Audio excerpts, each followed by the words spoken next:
Hi guys, Mike with Fights with Friends, and the MMA world keeps getting crazier. On the week of the Khabib Nurmagomedov-Conor McGregor fight, news comes out that Jon Jones was offered Alexander Gustafsson for the undisputed light heavyweight championship of the world at UFC 230. Confirmed by Daniel Cormier on the Ariel Helwani show. So last week's report surfaced that the UFC was looking to book a rematch between Jon Jones and Alexander Gustafsson at the promotion's year-end card. So now it's been pushed back to December. The rumor is, and there's a lot of people that confirmed the rumor, is that Jon Jones was offered the fight at UFC 230 and turned it down, said that he did not want to see the fight. And there is so much smoke. There's a lot of fire here too, but where there's not fire, there is so much smoke. It is absolutely insane. There is really a lot going on here. Daniel Cormier says right here, he says that things are tense between him and the UFC because the promotion wants him to relinquish the belt. Cormier revealed the situation during an appearance on Ariel Helwani's MMA show on Monday. This was posted on Sherdog today, and I'll leave a link to this in the description down below. Everybody knows how I feel about Jon Jones, Cormier said. It's been tense, to say the least, with my interaction with the company, if indeed they offer a title fight to him. I have to maintain a sense of professionalism. Of course, Cormier lost to Jones in a title bout at UFC 214, but was reinstated as light heavyweight champion. We don't need to go through all of that again. If you want to read it all on the article, you can. The point is, how long did Conor McGregor hold on to a belt without fighting before they stripped him? I mean, he was holding on to it. I know it was over a year that he didn't defend. Maybe not the first belt that was taken away from him. He kind of gave that one back eventually, I believe. He, said, I'm not going to defend this belt. And they basically finally made a match to have that belt given away. The belt for Khabib Nurmagomedov, that when he was supposed to fight Tony Ferguson, that just freaking happened. That just freaking happened, that he was stripped of that belt. In 2016, Conor McGregor was off fighting Floyd Mayweather in boxing. How long was that? And people had reported, I don't know how many times, that Conor had been stripped, myself included, because there were so many sources out there. And the UFC would come back and they refused to confirm it until that title fight took place between Khabib and what ended up being Al Iaquinta. Of course, was supposed to be Tony Ferguson. So the fact that they're talking about stripping Daniel Cormier of the light heavyweight belt, and he has a broken hand right now, by the way. He said on Monday, Cormier revealed that a hand injury won't allow him to fight until January, but he seems to have reconsidered a trilogy bout with Jones. DC had previously stated that he had moved past Jones after his rival reduced sanction was announced. I said I would be willing to fight, but it can't happen right now, Cormier said. Apparently Jones wasn't ready to fight right now either, from what we can gather. Cormier expects that he will be forced to give up the title but has asked the UFC to be next in line to face the Jones-Gustafsson winner, if that does happen. So they've already had the conversation. They're already like, hey, DC, this is what we want to do. And he just went to him and said, hey, if you do this, can I get first crack? Cormier says, I can't turn this off. It's my desire to fight and compete against the best of the world. No matter how much I disrespect him, he's a phenomenal talent. But at the end of the day, he's a cheater. I want to compete against him again. So that burning fire is back again for Daniel Cormier to settle the score with Jones once and for all. And I'd like to see it at heavyweight. Jones and Gustafsson, of course, squared off at UFC 165. Can you guys believe that's been over 5 years ago? Now, we've talked a little bit about the fact that Jon Jones is being offered a title shot immediately coming off a suspension from a failed drug test. That, to me, is absolutely insane. What kind of punishment is that? Oh, we're going to suspend you for a while because you tested positive for steroid metabolites. But when you get back, we're going to give you an immediate title match. So, of course, last month, Fabricio Werdum was in kind of the same situation. He was given a 2-year suspension by USADA after testing positive for the anabolic steroid Tenbolin, as you can see here also on Sherdog, and its metabolite Eptrobolin, in an out-of-competition screening conducted in April. He won't be able to return until May of 2012 when he is 43 years old. That one didn't really surprise me too much after his last performance. He looked very old and he looked absolutely terrible. I wanted to think that maybe it was partly because it was out of the country and maybe there was like some jet lag and he hadn't adjusted because his cardio was absolutely garbage, which is not like Fabricio Werdum, and that could have had a lot to do with it.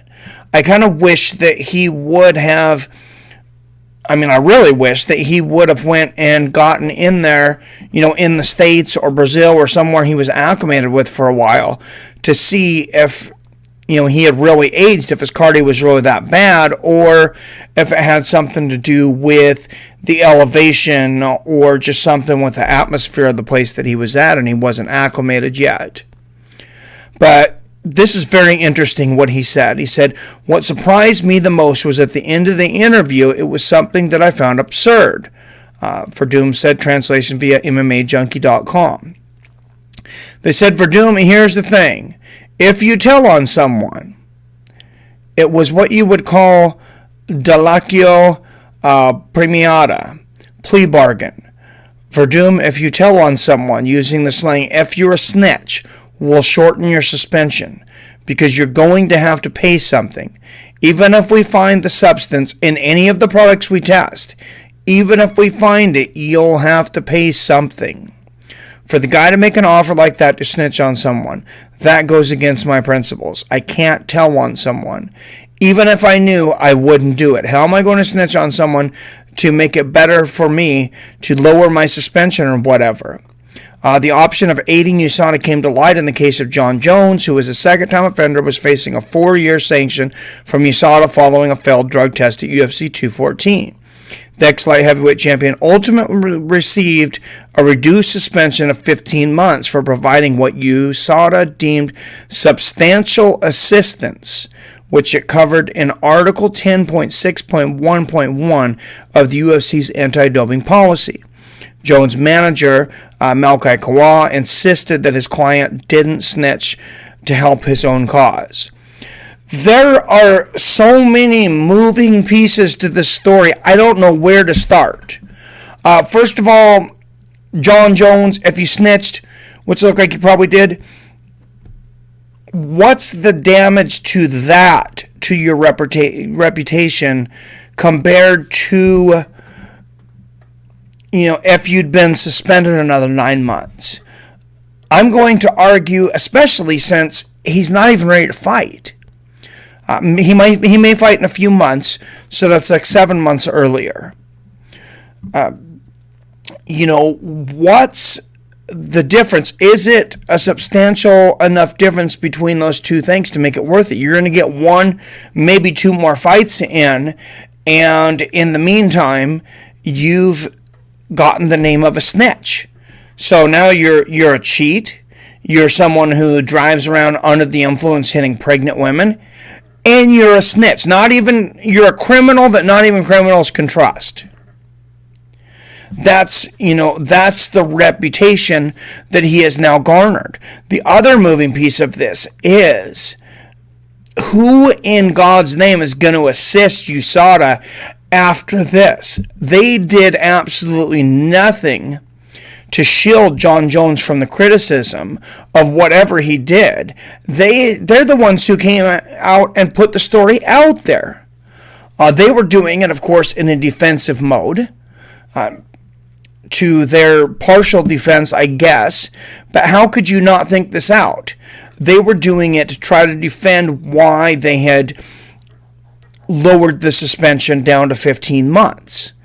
But you put Jon Jones in a horrible position, and you put anybody else who's ever going to help you, basically you put them in a position that you're not going to get any help whatsoever. Now, if Jon Jones didn't snitch on anyone, if he, went and maybe he turned in an actual drug dealer. Maybe he turned in somebody that was supplying drugs, something like that. Maybe he, did something good for the sport. Now he is kind of compelled to come out and prove what he did, I think. Or just keep on fighting the reputation as a snitch.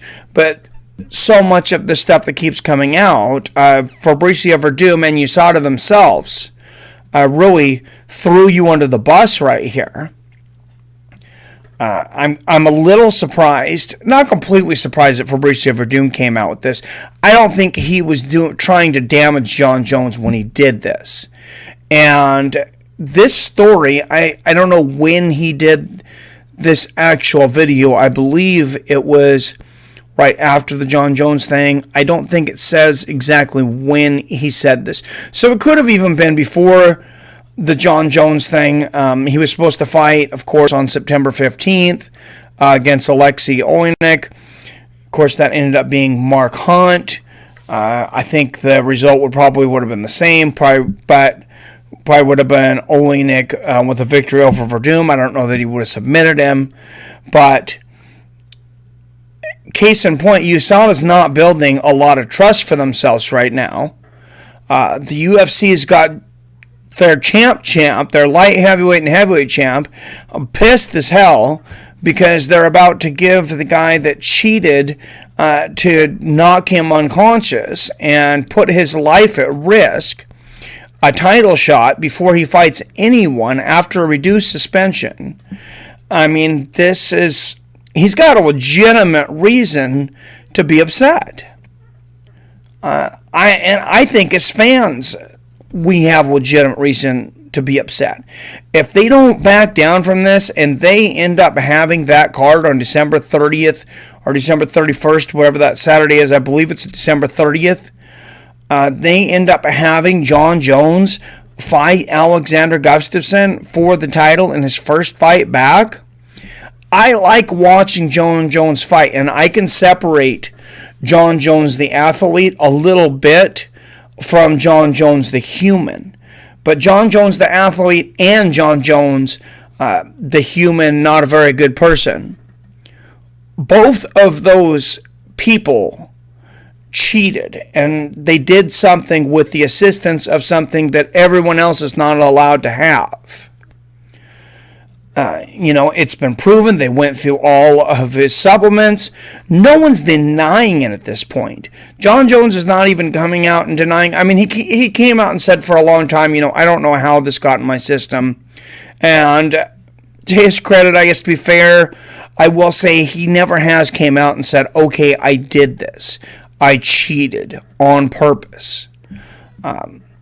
He didn't come out that far, but he was found guilty because he was not able to create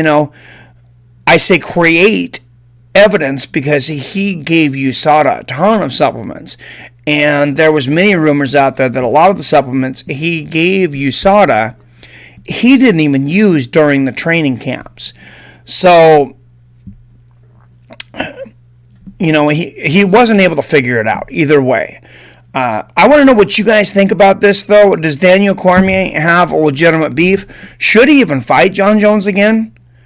To be honest, I wouldn't. If I was Daniel Cormier, I don't want to get in there with this guy.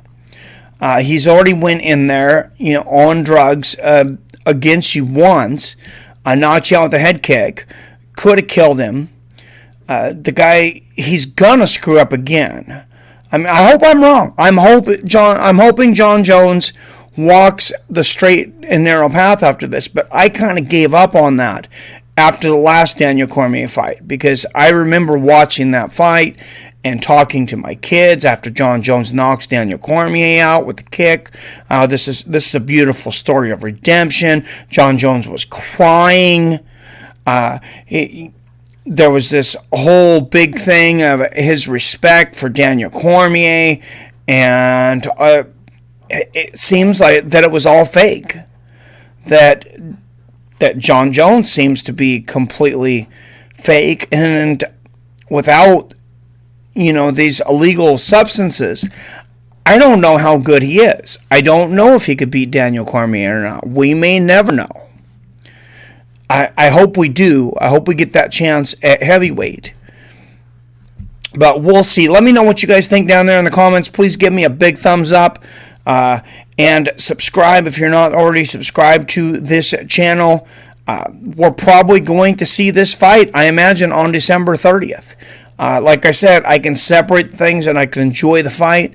But if you're going to ask me to tell you that Jon Jones deserves this title shot, you got another thing coming. As always, I love you, I respect you, and I'll see your fine asses later.